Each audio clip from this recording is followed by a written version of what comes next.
Thank you very much. So, as I said, my name's Sean Callanan. My business is Sports Geek. I've been working with sports teams and leagues for 10 years, and that's led me into the world of esports. I now own an esports team that plays League of Legends, which is named Gravitas.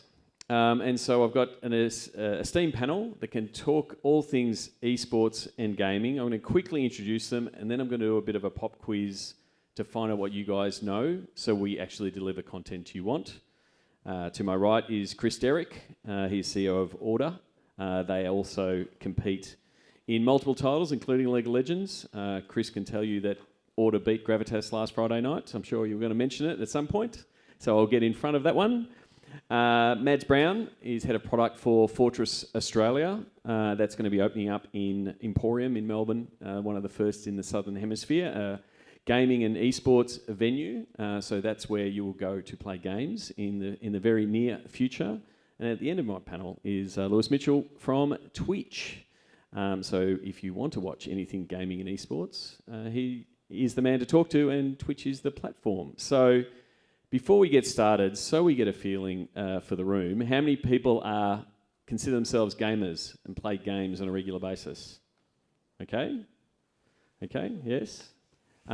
We could also include those games you play on your mobile phone you don't tell anybody about, right? More hands go up, because then you're still gamers. Who's watched gaming or esports on Twitch? Okay, that's good. Who's been to an esports event? Okay. So, They're all experts. They're all experts. What are we going to do? We've been doing this material for a couple of years. What I do want to say is I'm happy to be heckled and take questions throughout. So if you're not getting the answers you want, put your hand up. I'm happy to come out and answer those. But I guess I want to get started, giving people a bit of an understanding of esports and gaming, because for mine they sort of get confused in some instances. Coming from the sports world, I always use a sports analogy. You can go have a kick of the footy on an oval anywhere and you're playing footy, but if you want to watch the best of the best, you'll go watch the AFL. Or if you're in another sport, A-League or La Liga. Esports is that to gaming. You can play Fortnite wherever you like, but if you're at the Australian Open on the weekend, you could have seen some of the best players in the world playing.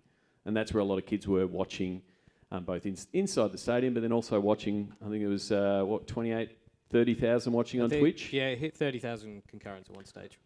Then all the co-streamers, so we haven't worked out exactly how many people were watching, but it's pretty substantial. Yeah, so that's the thing. So to understand Twitch, and we can probably start there, the Australian Open, that doesn't have a regular channel, was streaming their Fortnite tournament that was happening on Margaret Court Arena, and they had 30,000 concurrents, which is people watching. But I think the piece that most people don't understand is understanding the co-streaming and the partners. You want to take people through what that opportunity is? So you can imagine the people on Twitch who stream every day. It's their brand, in the same way that I know a lot of people have seen YouTube, where there's YouTubers that come up, they'll create content every day. Same sort of thing on Twitch, where you've got people who it is their full-time job to either play games or now actually go into kind of new vertical content where they might be going for a walk. There's a guy literally that just hitchhikes around Australia with a few different concepts, like he's got no money, has to get around. And each one of these guys builds their own community on their own channel. So if we go back to the co-streaming side of things, when you've got the Australian Open that's only really putting out content one day a year, it's very hard to keep people coming back to that channel because there's just no content.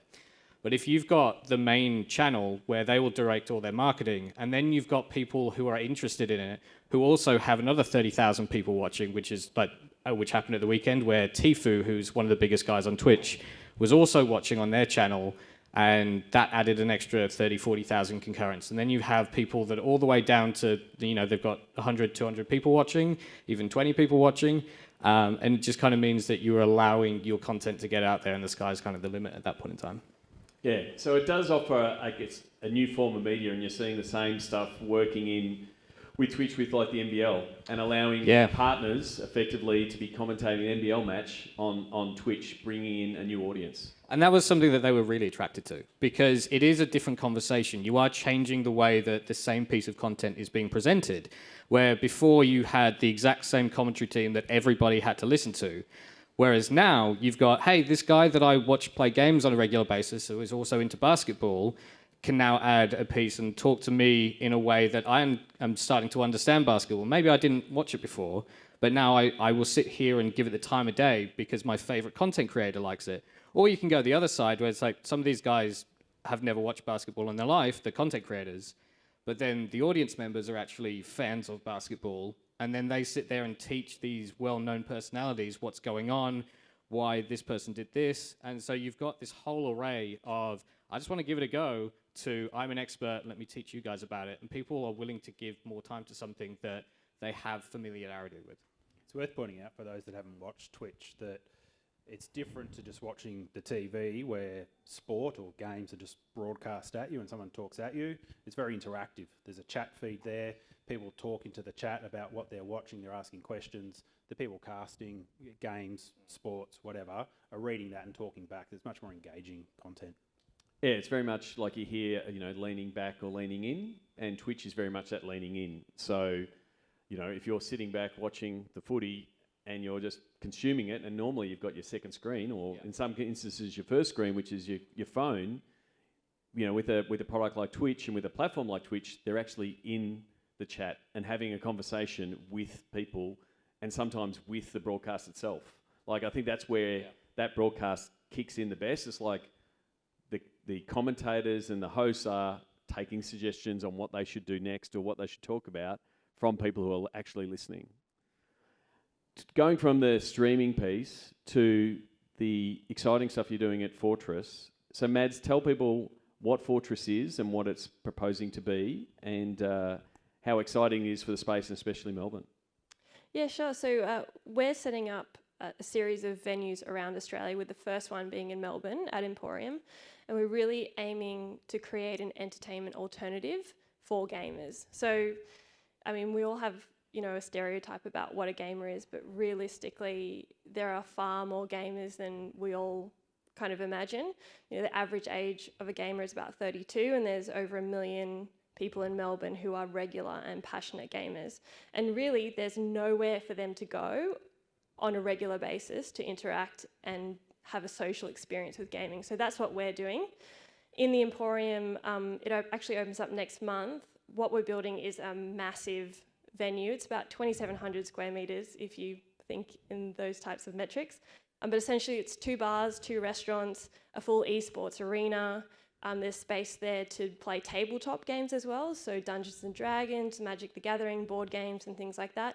There's places to rent PCs and play. There's console booths that you can book out, quite like a karaoke room. So you'd book one out with your friends. You can sit and relax and play and have, food and beverage. And then we've got function areas as well for our own events and external events too. So it's really about, it's really a homage really to gaming culture in general, including hardcore esports all the way down to casual gameplay, and even for people who might feel a bit scared about breaking into the gaming industry or the gaming community, and providing a platform. I'm back. For people to really find like-minded gamers and find a community for themselves. And I think that's the important piece of, and that's part of the reason I did the poll, to find out how many hands went up. Like, if you're a gamer, internet is super important, and sometimes your internet is not great at home. Like, having a facility to be able to go and play with your mates. I think the idea of knocking off at work at 5:30, 6 o'clock, and going playing some Call of Duty, some Counter-Strike, whatever takes your fancy, like, that's the appeal of what Fortress is going to offer. But then also that in real life connection, like we see the gamers out in force around these peak events. Has anyone here been to PAX at this venue? Right? If you want to understand the gamer culture and what it's like to be a gamer, come along to PAX. They practically fill this whole venue for 3 days, the whole of the convention centre. and it gives you a good feeling for that. And the good thing is with Fortress, you'll have that connectivity. It won't just be this 1 year, one weekend spike of activity. They'll be able to have it ongoing. Absolutely. And I think as well, for people who don't really consider themselves gamers, because there's always been that stereotype, even coming down and playing, a casual competition on Overcooked or Candy Crush or Tetris is something that you can do at Fortress beyond that super hardcore, like League of Legends Grand Final that you can spectate. We're really more about the grassroots and getting people playing as much as spectating. So Chris, Order is based in Melbourne and branded very much Melbourne's team. How important is having a venue like Fortress to create that connectivity with the fan base and the community? Well, as Matt said, it hasn't happened before, right? And I think we've had Melbourne Esports Open is a very large event down at Rod Laver and Margaret Court, and we have PAX. And outside of that, there aren't large, regular, physical events for people to come along, and that's what Fortress is delivering and providing. So we're very fortunate to have a relationship with Fortress that we hope will allow us to communicate and meet and engage with our audiences physically in a way that we can't normally do. So it's exciting. I mean, and one of the things, Melbourne being a sports capital, and if you go to the US, there's lots of sports bars, but they've never worked in Australia because we don't have enough content on a Monday, Tuesday, Wednesday, Thursday night, which that's the unique thing of esports being global. There's always something on, and that's going to be the opportunity to hey, we want to tune in and watch Overwatch or CSGO or whatever it is and do it at a venue. Like, that's going to be a really big opportunity for people just to get together. We actually have a cheeky little joke in Fortress. One of our bars is called a sports bar. Yeah. But really it shows esports. And the great thing about where we're at, even though Emporium is only open for a certain number of hours a day, we actually have a 24-hour access onto Caledonian Lane, which means we can be open 24/7. So if there is, League of Legends World Finals happening at 4 o'clock in the morning, we can be open, and in our arena grandstand, we can create another stadium atmosphere for people to come, have a few beers and watch. Well, yeah, and that's going to be the opportunity, for Gravitas taking an Order that's available on, on Twitch and YouTube, but to have actual fans there, banter in real life, like that will help them form stronger connections with the teams. What does, like you've talked a little bit about the gamers themselves. What does the esports audience look like? I'll start with you. Oh, hang on, everyone's going to. We'll start with Lewis because we will ask Lewis. It's what you call a millennial audience at this point in time. The 18 to 35s that everybody's struggling to find and engage with. We are 90% 18 to 35. We do have a few older and a few younger. But it's predominantly that, and still quite skewed to male. We are trying to make waves and trying to do a lot of things to incorporate a lot more females into the world. But that's pretty much the demographic you're looking at this point in time. And the caveat to that is esports is everything, right? And so different titles will have different skews. So again, if we're at Fortnite on the weekend, it was a younger audience, but you could pick another title that is, So, I will say that I'm very much going on the Twitch viewership rather than just saying the esports audience in general. Esports is an umbrella term. I sort of say it's like the Olympics of video gaming happening every single day. Yep. There's different games, and some people are interested in CSGO the same way some people are interested in athletics. Some people are interested in swimming the same way that some people are interested in League of Legends. There's multiple games, there's multiple events, there's multiple tournaments that are happening all the time. It's the Olympics every day. So within that, you're absolutely right. Some games skew younger, some skew older. CSGO's live audience are generally over 18. They like to drink beer out of shoes, for example. Fortnite's audience, teenagers. Correct. That was like 8 to 12-year-olds. Their parents don't know they drink beer out of shoes. No, exactly. But they're 8 to 13, 14, and they were yelling at the streamers and content creators and the players, and in some instances the players themselves. A couple of Australian kids, I think 14, 15, 16, that placed in the top 5 this weekend at the Australian Open Summer Smash. So it is different for different audiences, and it is, as someone like Chris and myself, when a brand comes and says, "Hey, we want to sponsor esports," I'm like, "Good for you. We would love to invite you in, but it's a bit the same as just going to sports and say, yeah, we want to sponsor sports. Like, you have to pick your title and understand the nuances of the different titles. I think it'll be useful for brands to see like the different audiences you're going to get, you know, whether there's a big tournament and who's coming in and that kind of thing. I think it's a really important point to make, because everybody just talks about esports as this homogenous blob thing that you're either in it or out of it. And really, it's far, far more nuanced than that, the same way that sports is. And not only is each title different with totally different demographics, but one esports title will be very popular in a particular region of the world. There will be more grassroots communities in particular esports titles. It's a total mishmash of things. So it's very difficult to look at, you know, the world finals of Overwatch and then say, hang on, I went to my local Overwatch tournament and there was, you know, only 200 people there. Yep. It's like going to your local footy oval and watching, you know, the under-18s play. It's a completely different thing. Yeah, I'm sorry, I'm not sure if there's anyone from marketing or advertising or sponsorships here, but there's an increasing interest from brands outside of video games, outside of sort of the endemics, to get involved in esports, because at a generic level, they want to hit that 18 to 34-year-old male type audience, but those that are actually executing and implementing partnerships in that space and doing it well are really narrowing in on who their audience is, how to engage with them, and doing it authentically. And also kind of navigating the grey area of the personalities. That there are a lot of personalities that some of the biggest content creators in the world don't play professional esports anymore, but were a professional. Like people like Shroud, your Tifus were, well, Tifu is still very much grey area. Like, is he esports or is he gaming? So navigating that as well is something to really think about whenever you're having a look into the world of esports. So, Chris, a question for you. You recently signed some new sponsors, which you're happy to mention here. Mm-hmm. What are questions that brands are asking you to understand esports overall or in particular titles you're in? Yeah, so thanks. I'll happily plug the fact that we've announced Optus as our networking partner. Thanks, Optus.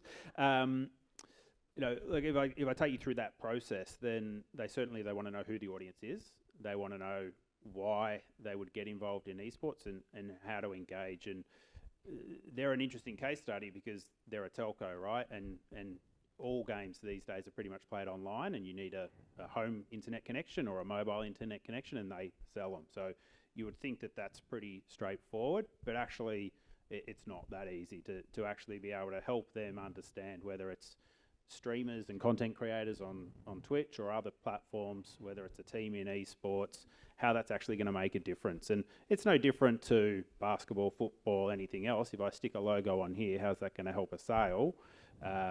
It's just about providing that information, that data and the metrics to help them understand that process. But it's also, you know, understanding the space and understanding where it's going. Right, so if we looked at what esports was 5 years ago and what it is now, it's gone like this. And then if we look at the trends that are happening in Europe and the US, like the graphs are pointing the right way. And so if you looked at what was happening in the US, like even last year, this year, you're seeing, you know, when we're talking about endemics, so the keyboard manufacturers, the headsets, the peripherals that everyone's using, they've always been in, but now we're starting to see MasterCard and Mercedes. We're seeing auto, which is a really hot area in different parts of the world. They're getting in there because they know that those 22-year-olds are eventually going to be 27-year-olds and need credit cards and home loans and that kind of thing. There's a real opportunity now, especially in this market, to get in, test and learn, right? So at the moment, they're still like, how do we engage with Twitch? How do we engage with an influencer? How do we tell an influencer, these are our brand guidelines and those kind of things? Because there's a lot of learning happening both ways, right? I'm sure you're working with a lot of partners where you're saying, guys, you know, it's great for shits and giggles that you're doing this, but with a little bit of massaging and a little bit more polish, you're more brand friendly. How's that conversation gone over the last? My favourite example is one of my partners didn't actually know what superannuation was. So it's kind of like that level of... Most of my players don't know what superannuation is. Okay, fair enough. But then you've got the really top guys who know exactly what they're talking about, who know exactly They're on it whenever there's a branding deal. They're checking the assets when they get to them, and they're making sure it's like, how many seconds do I have to play this for? So yeah, it really does come down to who are you looking to work with and why are you looking to work with them. I'm going to say it because it had to come up at some stage, but the authenticity of it all is really, really important, because gamers can smell bullshit from an absolute mile away. And they watch these guys for sometimes 8 to 10 hours a day, and it's all of a sudden, it's like the whole Wayne's World Pepsi, then things don't exactly work out too well. Whereas if you are talking to them and it's very natural and organic, and it's like, yeah, I'd use this product anyway, it's just cool they're paying me now, then all of a sudden you've got an audience that really wants to work alongside that. And I think as much as there's learning and that happening on the streamer, content creator team side, there's also learning on the brand side, because they're like, oh, we're used to using a fashion influencer, or we're used to using a content creator in another platform, or we're used to using a sports star. They've tweeted about us and we've done well. And they're like, but we don't know these weird geeks over here. We can't trust them. What do they do? And back to the point of Twitch, and they're leaning in. It's a deeper engagement. And you're right. We do have to say authenticity. It's we're contractually obliged to say that. But it is. If it's not authentic, you can see it straight away. So taking your ad and going, oh, cool, we'll just put that ad there. It's like, no, how is the message crafted for that audience is really important. I think non-endemic brands are really learning that, though, because the number one question I get asked beyond demographic and numbers and all football and all that is, how do we engage with this group? Because we've tried it before and we just fell on our faces. Yep. Because the weird thing about gamers is, even though we're largely mainstream, when it comes to gaming, gamers are incredibly cynical about outside marketing, especially from mainstream industry. And that's a historical thing, because for such a long period of time, we got no support from mainstream, and we pretty much got laughed at and, told that, you're in your basement and you have 200 kilos and you smell and all of that. And now that it's something that's so big that can't be ignored, and all these mainstream players are kind of coming in, gamers are like, well, if you're not here to support what we've built, and if you're here to change what we've done, there's absolutely no way we're engaging with you. And it's kind of like it's a pendulum. Yep. You can do an activation and they'll either hate you or they'll absolutely love you and become lifelong brand loyal members. And it's very, very tricky to navigate that line, which is why authenticity is so important, because you look at Twitch streamers and you go, oh, they're not brand friendly and they're not professional. But if you try to change them into something that they're not, it's not going to resonate with the audience, and then you've done more harm to your brand than good. Yeah, so it is definitely something to, definitely listen to the people who are controlling their platforms. They know their audience better than anyone else. But that piece of, the bullshit detector is way, way high. But it does offer the opportunity that, if you're going in there, no other brand of that category has ever been in. And so that's where I think the brands that are coming in and executing it right are getting massive wins and massive returns on what they're doing, and especially in this space, in this market, there's opportunities to put in a big lead. Did you say there's a question out there? There is a question out there. There is a question out there. No, but I think they're recording it, and we don't want that. Great. I'm just after some really good examples, in your opinion, of where a brand's nailed this, so they've got the authenticity piece right, and it's worked really well. So have you got some really specific examples for us? One of my favorite is Snickers. It was essentially an activation where it was during their "You're Not You When You're Hungry" campaign. And it was basically, they got 3 different streamers that would start to play badly, and then get more and more frustrated and start wearing different bandanas and different clothing. And the audience started going like, what are you doing? I don't understand what you're doing. And then they got worse and worse. And then at one point in time, the camera, it was kind of a little bit of a setup, but flipped down and then flipped back up, and they were a completely different person. And then everyone, what the hell is going on? And then they eat a Snickers and go, "You're not you when you're hungry," and then change back. And the engagement was incredible from that, because it was just a lot of people going, that was good, that was good fun. And then they spoke about it for hours and hours after. And people would go like, "Did you get the clip?" Because the Twitch has a clipping system where, although it's all live, you can clip the last 2 minutes, and that clip was shared throughout the channel. It was shared throughout chat. So that's probably one of my favorite examples. Spotify did a really good example as well, where they do to the person that listened to Kiss from a Rose 2,000 times last year, are you okay? Like that sort of stuff. But they made pre-rolls out of a few big streamers in the UK, where they actually asked them questions like, what did you listen to, and got their data. And then when they were running these pre-rolls, it's like, which one of the guys does this? So it connected in with their campaigns, but they kind of met us halfway in terms of people don't care about random people, they care about these streamers. So they put the streamers into these pre-rolls, and the engagement for those ads was through the roof. So one of the ones that I run in a highlight reel if I'm explaining esports is a Mercedes ad they did with the Dota team.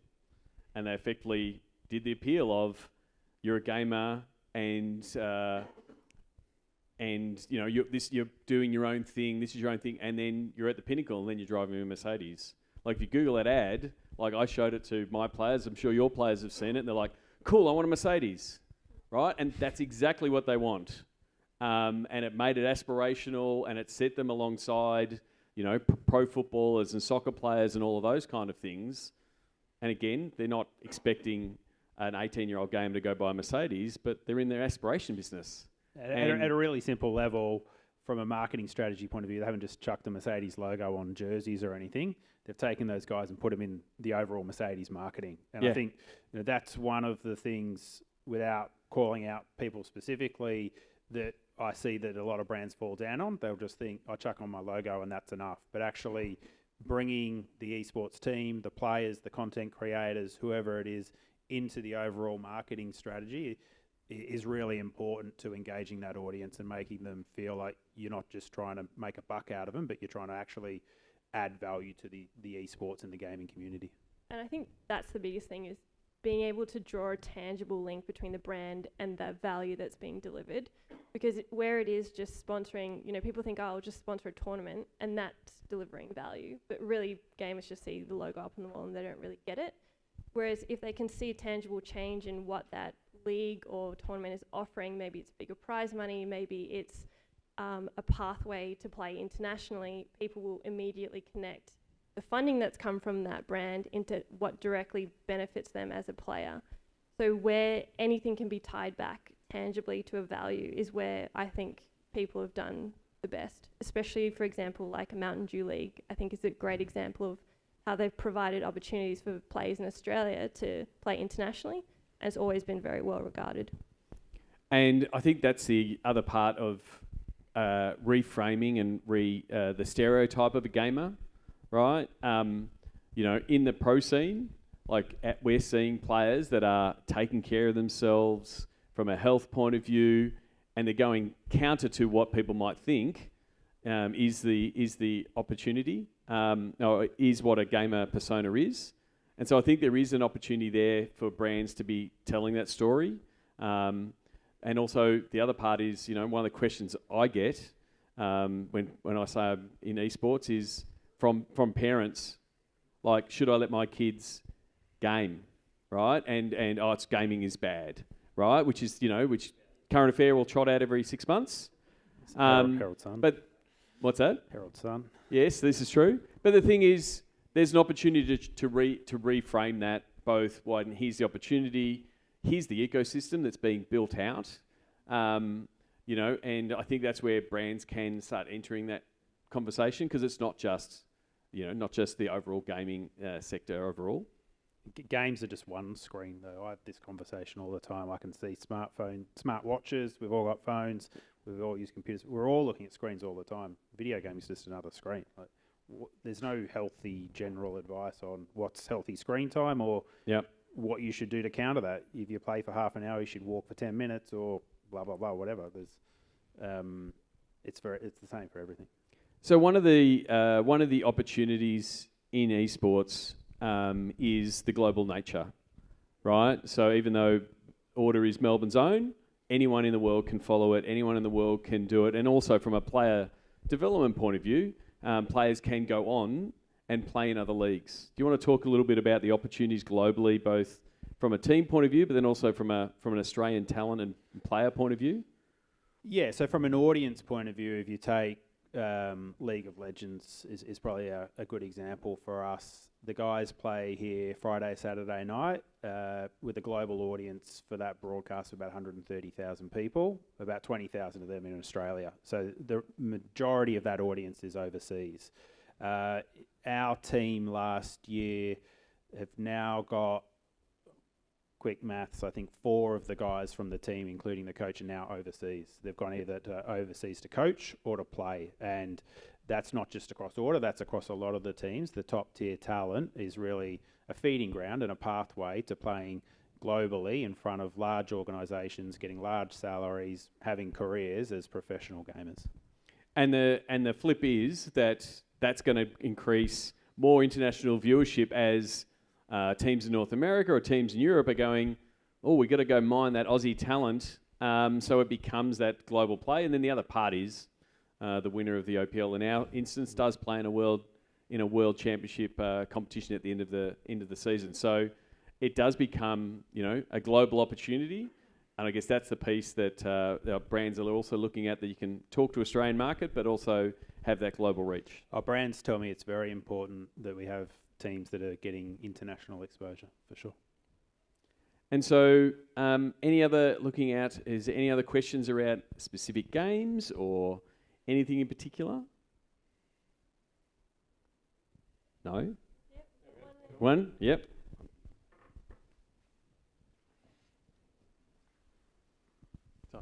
Just back to the content creators piece that was discussed earlier. Are there any other industries, perhaps more questionable than product or retail, that are looking to influence this audience, say politics, for example? I mean, we actually had, funnily enough, Trump run one of his rallies on there, but also Bernie Sanders has been on there.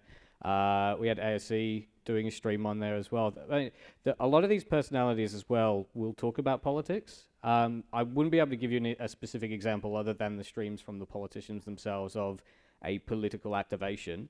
But ultimately, if you are finding streamers that do have a political voice and do like to talk about it, then, fair play to them. And if you've got politicians kind of coming in and wanting to find those people, then just watch these guys and work with them. I mean, the extended piece of that is Twitch is known as a gaming platform, but just chatting, which is a category, on Twitch is a growing... It's actually our fastest growing category by a long way. And it's literally... So it really, Twitch is the engagement you get with an individual. It's the ability to sit down and have a chat and kind of just really feel like you're having a conversation with somebody. And it's really replaced the world of forums and just taken the forum, put it into chat. So you've got all these people that are passionate about the same piece of content and the same person, and the people that just want to have a conversation with somebody else. And there are some people that are funnier than others. There are some people more knowledgeable than others. And if you're showcasing a skill, like there's piano players now. There's, like I say, people that hitchhike around Australia. They just get an IRL backpack and walk around. So I think it's just really, it is just about that engagement and the personalities you want to engage with.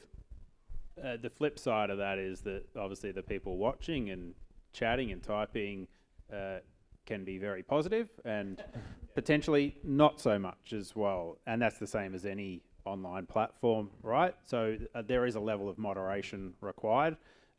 Certainly gaming, chat, sports, music, entertainment stuff is where Twitch is at now, but I can easily see it extending to politics or other areas with the right moderation in place. Ultimately, it's a tool. We've built a platform with a bunch of tools, and it's like, off you go and engage with people. And it just gives you a global reach to a lot more people than you'd be able to do if you started talking randomly down at a pub.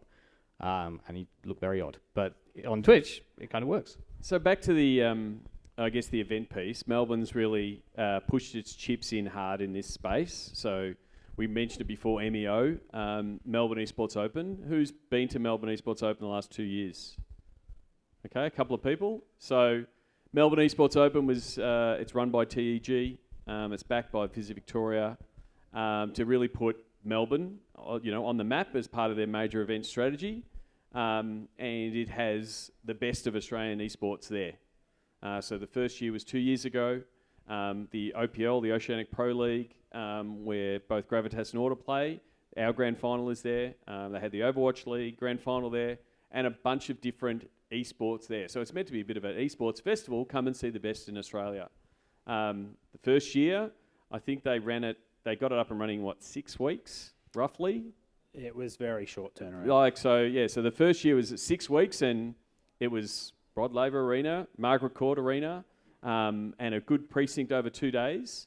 I think they had about 13,000 in that first year, which is a pretty good from a 6-week run-up. And then last year they extended it to Melbourne Arena, so they had a booth, and JB Hi-Fi had activations there. I think they had 18,000 there last year. The opportunity, I think, for brands, or at least and fans, is going to be amazing. And I talk about it a lot like the Australian Open. If we remember what the Australian Open precinct looked like 25 years ago, I live in Richmond, and it practically now stops at my doorstep. It keeps growing its footprint year on year. Now having a fortnight tournament, having bands playing every night. I think that is the opportunity for something like MEO. Where do you have the same bullish expectations that I do, that's where MEO could go? Oh, absolutely. I think that's where it's going. The fan base now for esports is generally people who play games. But if you look at traditional sports, how many people come to the tennis that never pick up a tennis racket? Yep. And as esports continues to grow and evolve and games become more popular, platforms like Twitch become more widely known and accessible, there will be more and more people who watch the video games. There'll be more profiles of players, of personalities, of teams that people will support, even though they don't necessarily play that game. And that only means that events like MEO will get bigger and bigger. Yeah, and so if you look at the big esports viewership numbers and those kind of things, they are coming out of China. But if you look at China from a league's point of view, they are playing in venues like the AFL, in home and away, and those kind of things. So I think the event piece will continue to grow from those point of things. Mads, what can people expect from Fortress with the pro scene and the esports stuff? Because you've got some the FIFA grand final is going to be at. Yeah, absolutely. So we sort of run our own events, and we also run external events as a third-party venue space.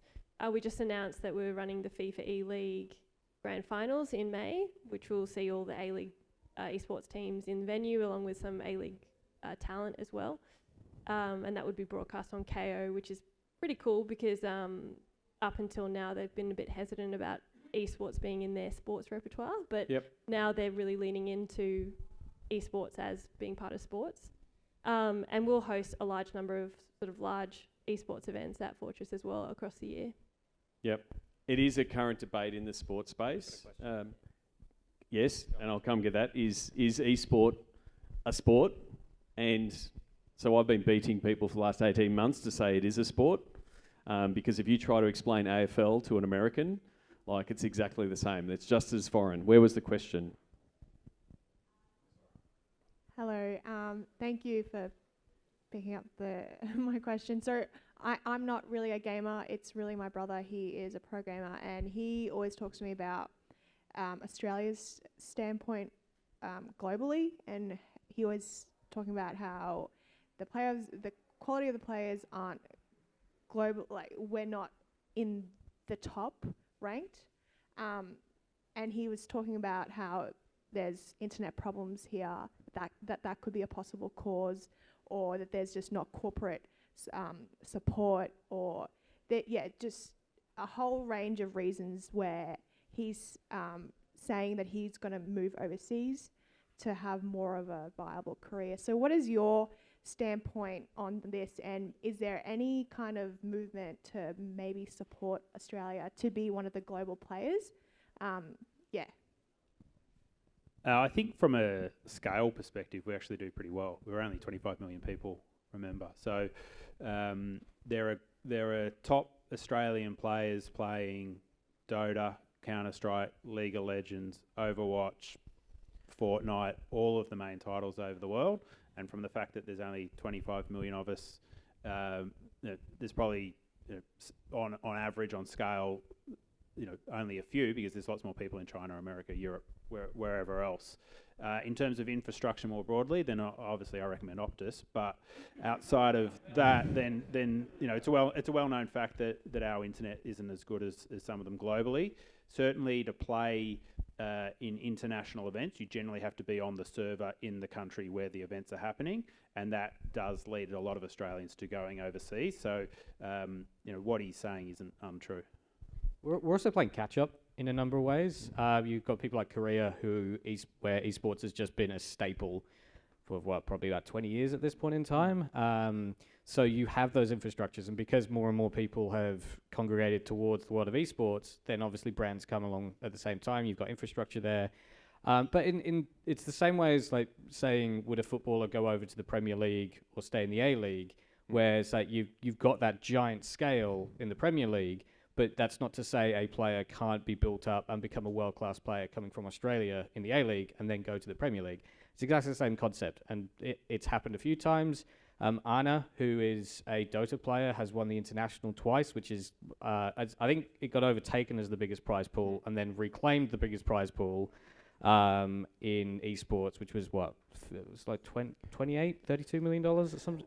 Yeah. But yeah, he's on the top. If they're listing the top sports stars' salaries, he's there. But there's always going to be the people at the very top. Yep. But I think infrastructure-wise, places like Fortress will allow people to be able to play, with terrific land facility and be able to get more hours in and get more reps. And you will have, the ability for professional teams to go in there.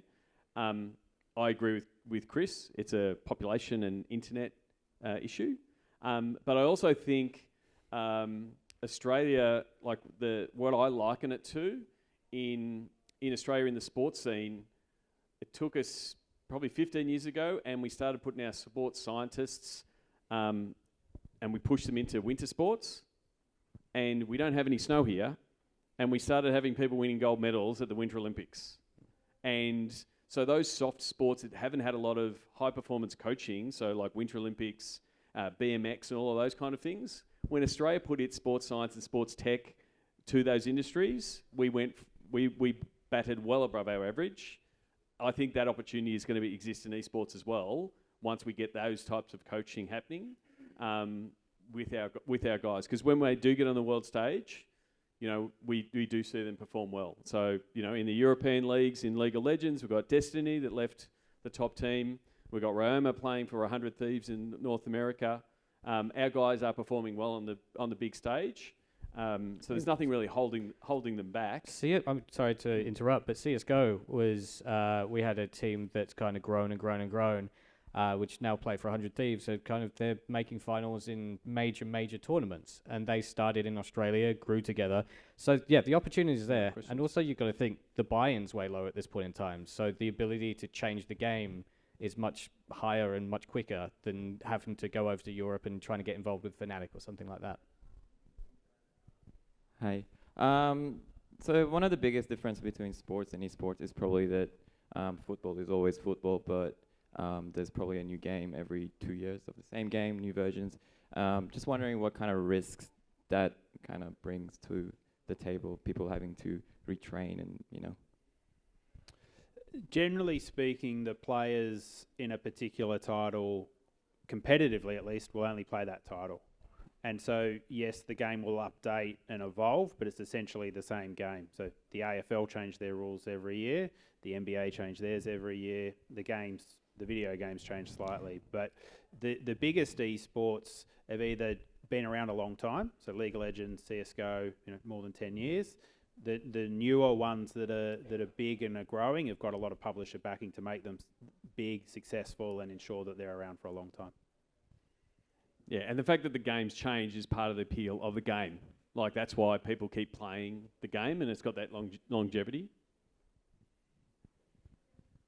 Thanks. Just on the back of that, so speaking about how people watch sports but they won't play it, a blocker for games is the technical nature of it, and sometimes it's hard to be a passive viewer if you haven't played the game. So I guess more like on the Twitch side, Are there any plans to overcome how to bring in new audiences or how to broaden the audience? I think with anything, you need to be introduced to something that's familiar. And we were actually talking about this before about the NFL. It's like if you just throw somebody into the NFL and go, like even that's complicated. You put somebody in front of baseball. If you put them in front of cricket, I mean, try and explain cricket to somebody that's not watched cricket before. So hard. So it's really about finding ways to put.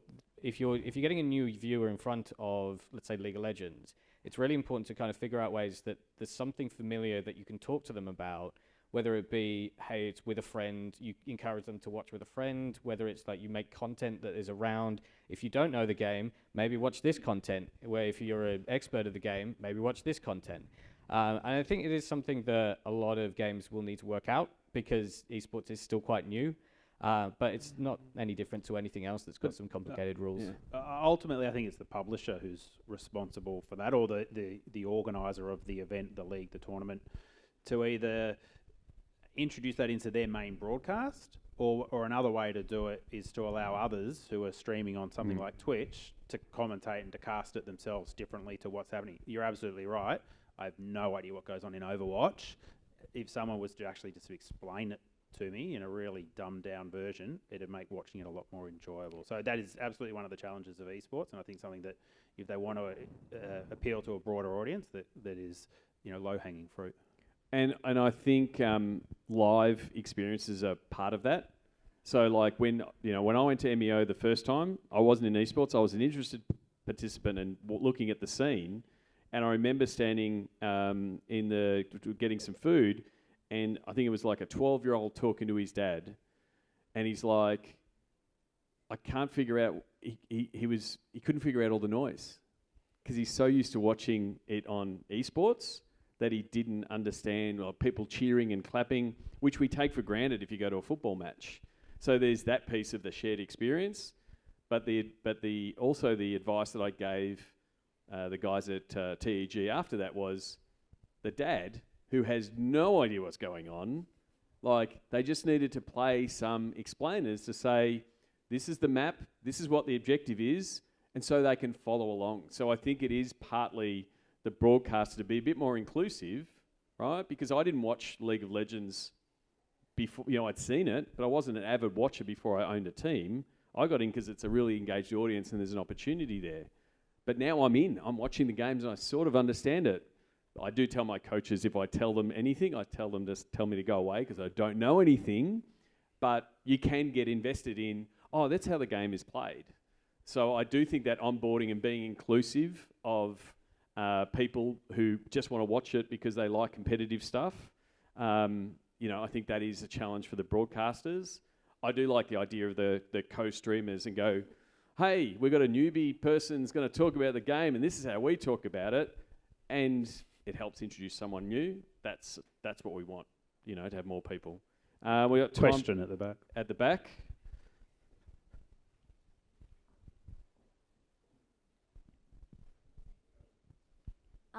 The comparison was kind of made to the Australian Open, and that being something you'd obviously love to strive to kind of achieve with the Melbourne Esports Open. I'm really conscious that the Australian Open uses a bunch of traditional media to promote their product. What are Twitch and Fortress actually using to market their products currently? So we actually have a really broad target demographic that we're trying to hit, and it really depends on what demographic it is that we're targeting for a specific thing. So we use mainstream media to target non-gamers and casual gamers. So, we'll get mainstream coverage in Aussie newspapers, like when we announced, we were in, I can't remember what it was, but one of the newspapers, Sydney Morning Herald, I think it was. And then as we move further towards the gamer sphere, we use less and less mainstream media and more niche direct targeted media. So through Reddit, through social groups themselves, directly through tournament organisers, and through Twitch and things like that, because really that's the only way to engage that specific demographic at the moment in terms of gaming material. But yeah, absolutely using mainstream media, and they're more and more interested in understanding the space as well. So we thought it would be quite difficult initially to engage sort of the main television channels and newspapers, but they were immediately like, yeah, we want to see the space, we want to come and see the construction site, really interested in running a story. More and more as time goes on and more people are hearing about esports as, a buzzword, but not really getting it. There are people in those institutions that are there specifically to learn about this industry and help get it out to the mainstream world. And I think to extend that point, traditional media is looking at the audience. Like in the same way that sport was going, what's this esports thing?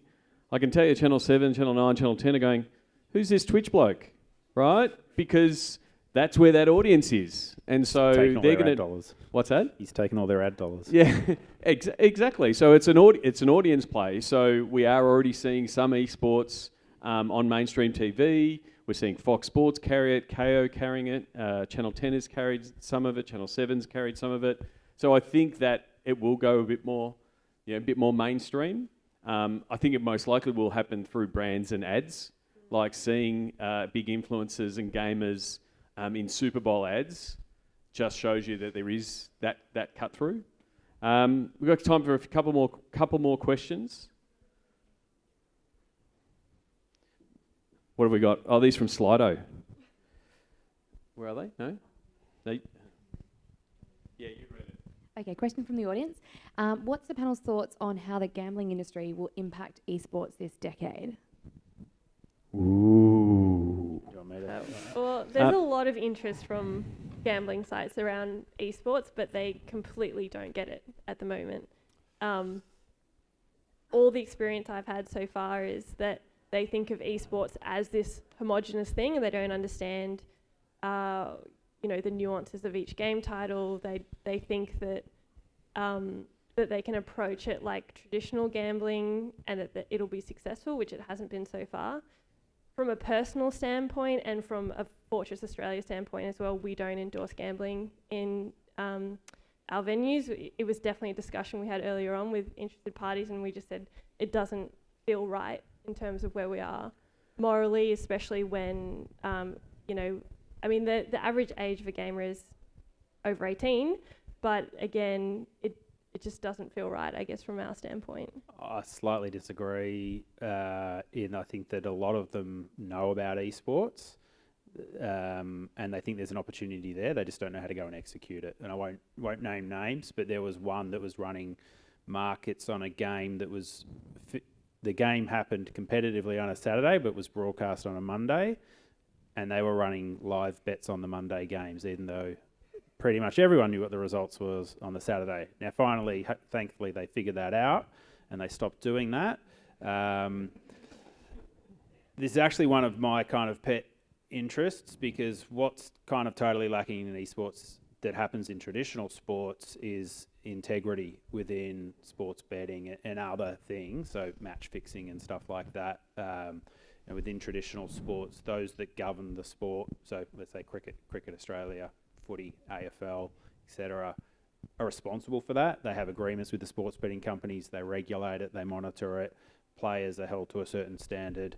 They're trained on it, they're educated on it. None of that's really happening in esports, and I think that's something that over the next decade, not just here in Australia, but certainly at a global level, needs to happen.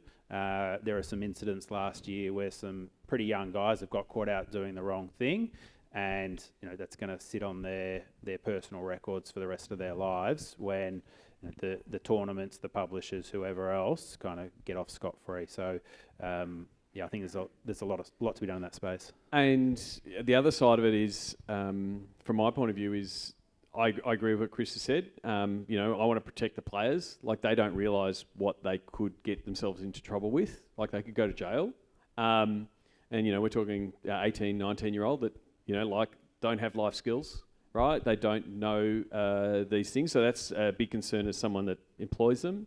But the other piece is what part is the government playing in helping shape that message, right? What does responsible gambling look like, and what does it look like in gaming? Because it's completely new in the space. Yeah. So Sport Australia decided not to include esports as a sport. there's another government agency starting up around integrity. They've decided esports is too hard. That's all a real shame. Like, I think the government needs to be more involved. That's what's going to be my question. Is there much governance and regulation in the esports industry? And then the flip side of that, is there like players' unions or EBAs or anything like that? So in terms of like collective bargaining, nothing really like that.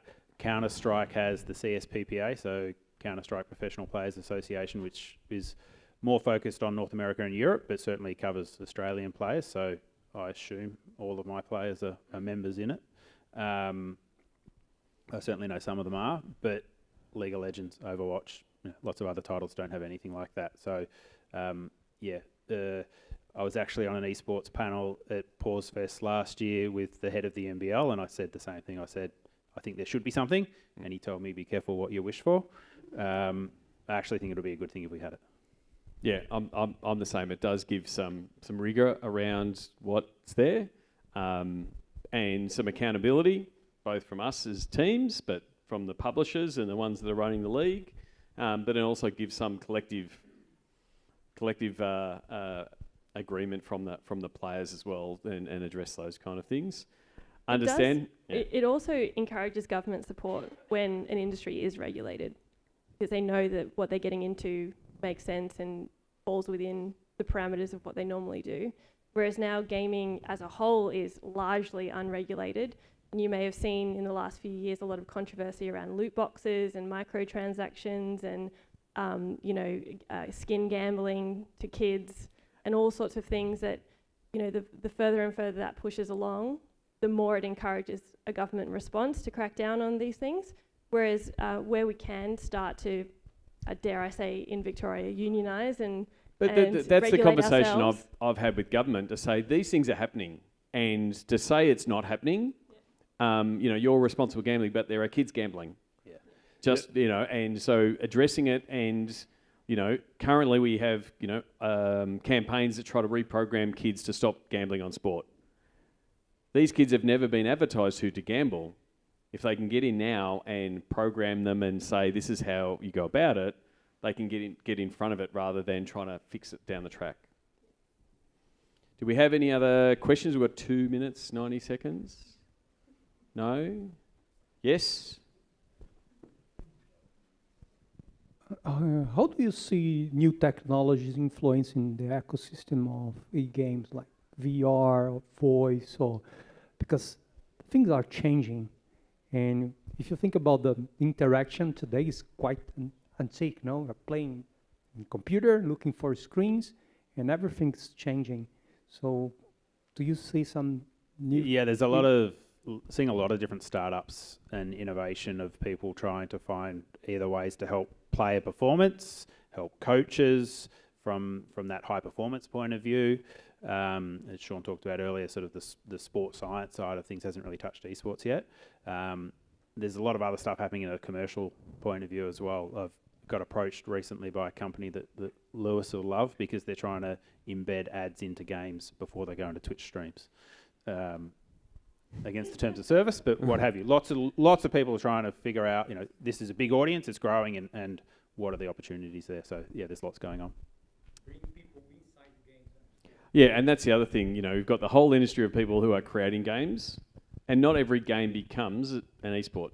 No, that's the thing. Some games are just games. Most VR currently, if you're talking about VR games, most of it is just an entertainment piece. There's a lot of Twitch streamers that are using VR, but I wouldn't say they really have any commercial usage or anything like that. But then you've got people like Zero Latency down the road who are doing you actually put on a backpack, you're in VR, you're playing you're playing as a team against other people whilst you're having the VR headset on. So ultimately, it's going to be another tool, just like Twitch is a tool and has a whole bunch of live streaming tools. It really depends on who picks it up, what audience picks it up, and like we've spoken about before, the games that have become esports are 10-year-old games, as in the major esports. So maybe in 10 years down the track, we're going to see the biggest esport in the world is a VR esport, but we just don't know yet until the audience is there. Yeah, and it is build a community. The community will start competing, and then it becomes something. But I think if you're developing a game and saying it's going to be an esport, that's like, please make me a viral video. Like, you don't get to choose. Can you please thank my panellists, Chris Derrick, Mads Brown, Lewis Mitchell.